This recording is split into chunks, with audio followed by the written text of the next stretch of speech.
Uh, let's just put this straight like this. Well, we get a little bit of light on there. I like that because it has the good three-quarter light. Who is your favorite chef? Do you think that culinary art is to be scoffed or laughed at or just. Let me tell you something. With the amount of people that are hungry in the world in general, in America specifically, and animals too, dogs and cats starving on the street, the cooking, the preparation of food, the sharing of it, the respect. Uh, I'm going to say thank you to Chef Jeff Henderson, who has inspired me for a long time. You know what? I hate that. He's young in body, but spirit wise beyond his years. And the last thing I'll say, I promise, is that I taught classes at Belmont Academy in East New York, which is a tough. It was the kids, all of them, good kids that made bad choices, or young adults. That's what, at a certain point you ought to say that the good kids that made bad choices are young adults that made bad choices, and they have to face consequences for those choices. And I used to just go to work. I would go in there from a nice area, which is Park Slope, by the grace of my godly teacher and landlord. But I still had to go in there, and it was hard for me to tell anyone what to do when I had it kind of easier in a lot of ways. But I digress. Again, the vocabulary word Digress. Chef Jeff Henderson was, and ever shall be a great inspiration in culinary art, the art of cooking and preparing, not just for yourself. I promise the very last thing I'll say is that I cook wonderful things that I don't get to share sometimes. Food for thought. No pun intended. No pun. Pun is P-U-N is a word that I'm not sure. I think it's listed in the dictionary, but we have to. When I grew up, that's all I ever heard was no pun intended from would-be literary factions of the matriarchal or mother's side of my family. My mother and also people in her immediate and then not so immediate family, which we did have a writer, my grandfather, but he didn't have much success. He was a good guy, but probably not that great of a writer. And his only claim to fame, if any, is that he was good friends with Thomas Wolfe, who is not the same as Tom Wolfe. And it's always a point of conjecture because Thomas Wolfe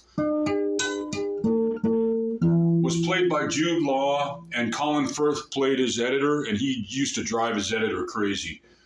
And the editor, I guess, won because Thomas Wolfe couldn't handle, whatever it was. My teacher, who wishes to remain anonymous, has said, and I don't want to, quote anybody, but something to the effect that Thomas Wolfe, who wrote Look Homeward Angel, of Time in the River, that he wrote in circles. And Maxwell Perkins, who edited Hemingway and Fitzgerald, also was he couldn't get Thomas Wolfe to just stop. He just like flowery, too much description. And Thomas Wolfe couldn't or wouldn't relent with regards to the editors. The thing is, if you want to sell your books, you have to, and that's something we could talk about with art. Also, is that you could talk about how you want. It's my work, and I will not compromise. But if no one knows or cares, who cares? Who cares? So some people cared enough that Thomas Wolfe was able to keep his argument up for a few years, but he died at age 37, I believe. You can check on that. It wasn't much more than 37. It may have been 38 years of age, out of frustration of this constant battle. Almost as if a person could hide behind flowery, descriptive phrases that hide the true message. And if there wasn't a true message, or if there was, but it got convoluted to the extent that it was no longer worthy of being, the point being that Hemingway would write very concise, terse statements about his character's emotions and experiences, and they were a direct reflection of his. And Hemingway, let's just digress again. Vocabulary word, D-I-G-R-E-S-S. Hemingway was an ambulance driver in World War I in Europe. Some people, they wrote, but it was a reflection of having been a hero. I don't think we can say the same about Thomas Wolfe. But then again, how are you going to judge? Because if it hadn't been for my teacher, I never would have been in any way functional in the military, which I was for a few years as an operations specialist in the Navy. In the Navy, on an aircraft carrier, navigating and locating, helping to navigate the ship by reporting. You know what? Anything further I say is either confidential, which is the lowest classification of keeping it to yourself in the military, all the way up to classified and secret, and then top secret. So I say nothing further, but I will say that I was an operations specialist in the Navy. I wasn't very good. I was always temporarily assigned duty, and my teacher and landlord always, who wishes to remain anonymous, always gives me a hard time by saying, "You spent the whole time washing dishes," and it wasn't true. But I did spend, even worse, I was what trash detail, temporarily assigned to trash, which is, they call it hazardous waste, but it's trash. And I had some of my shipmates that were also assigned there.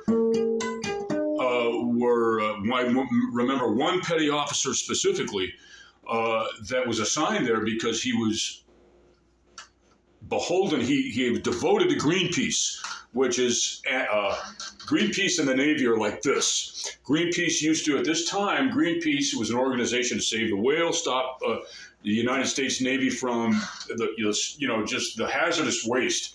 It is highly detrimental to marine life. So he would take pictures, and I would have a correspondence with Greenpeace also. But it's kind of hard to make the argument, because what are you going to do? But you can do something. And I guess the bottom line is that I have digressed to the extent that I don't even know if anyone's going to watch this. It's going to be so long, this segment. So let's take it out with a little bit of regular figure picking plugged into some basic open chords. But we'll take it down as we promised to a drop major.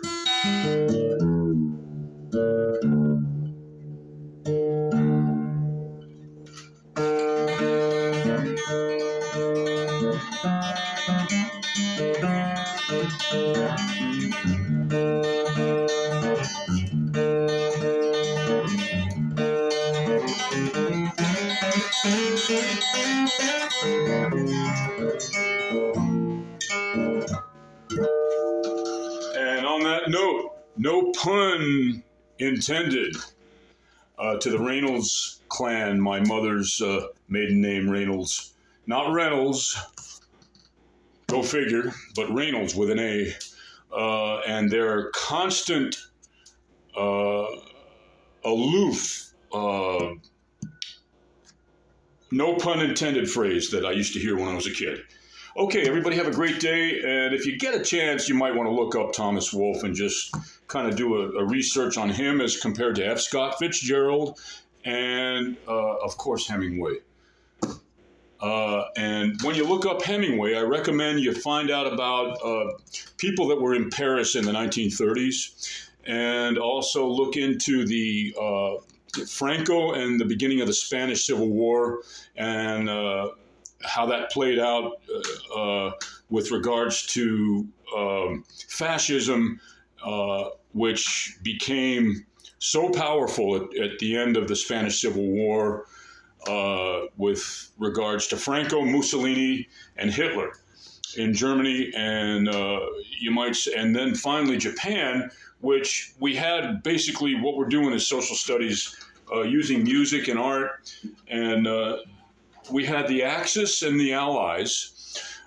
Which the United States of America allies with England and France. And then there are a lot of little countries that allied with either the Axis or the Allies during World War II. Do your research, find out about what created what we have now, which is the United Nations and all the resulting groups and factions, which are changing now with the current administration. And do your research as to how you can be a proactive citizen of the United States of America in specific and the world in general. World citizenry to be continued.